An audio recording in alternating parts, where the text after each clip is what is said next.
The reality is, the world now consumes plastic at an increasing rate. Asia has become one of the ripest, fastest growing markets for many different types of plastics.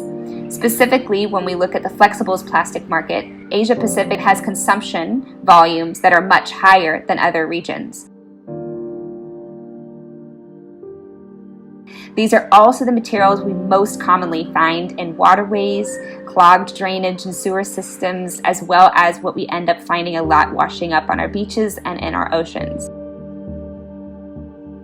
Flexible plastics and flexible films are the hardest to recycle plastic materials. They're your chip bags, the films on your food to keep your produce clean and fresh. They are the bags that you get every time you get takeaway food. They're the bags, the plastic bags you get at the grocery store. So these are the plastics that most people come in touch with every day.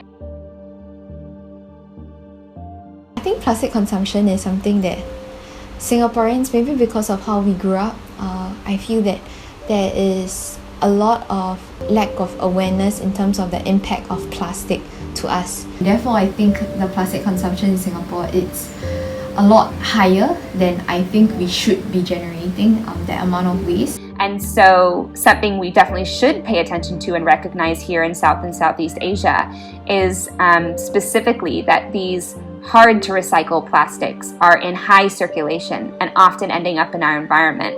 And because of their low value, if they're not ending up in our environment, they're often incinerated, causing air pollution or harmful pollutants into our airways.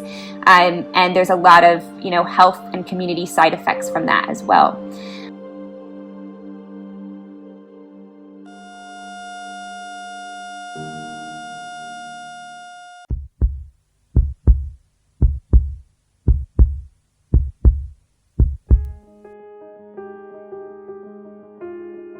I think realistically, we are on the right path and have the potential in our lifetime to see a world that is waste responsible, a world that is more circular, and a world that aims to and acts in a way that is both accountable for our environment and promotes a more sustainable way of living for everyone, regardless of geography, regardless of income, and that becomes the way of the future.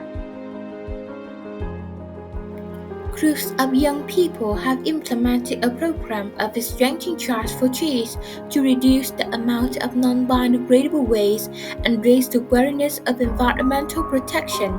After weighing the waste, everyone can take the lovely trees home. Since the garbage being allowed to own the Nang Beach, there have been many other fish being appearing. They attract tourists, protect marine environment, and reduce plastic waste. Let's feed dirty plastic waste, not the ocean. I run this business called The Conscious Florist. I started it last year in 2020. It's a model where I hope that through each design, I can actually reduce the amount of waste that is generated within the florist industry itself. It is an industry that creates a lot of beauty. It shouldn't be an industry that creates a lot of waste while creating that beauty as well that a lot of people tend to see on the outside but don't know actually behind the scene. There's a tremendous amount of waste actually that is generated. And also when I'm wrapping the bouquet, I used to maybe buy bread or any random thing.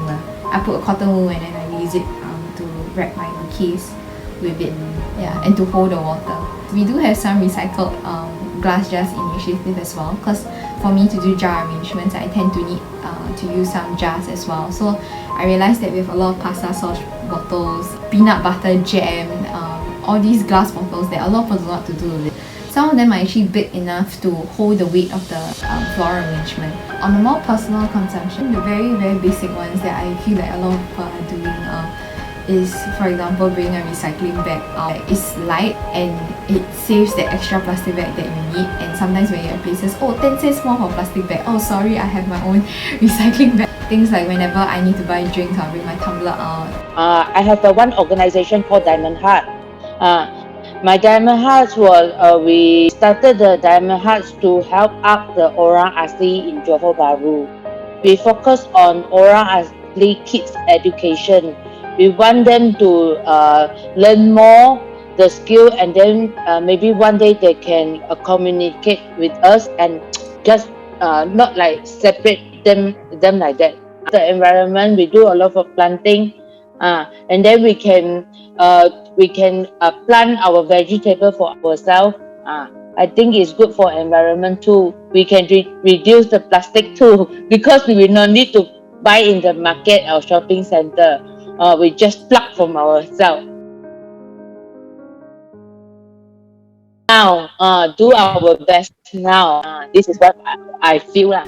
Yeah, move towards a lifestyle that is not too reliant on plastic.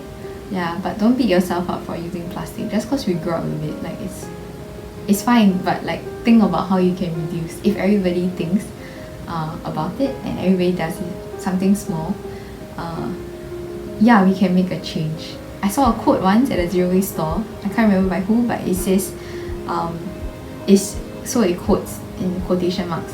It's just one straw, close quotation marks, and then it was quoted by like 10 billion people around the world. Yeah, which that hit me quite a bit because the idea that you think you can't do much, but it's just one straw. But if 10 million people save one straw, we save 10 billion plastic straws.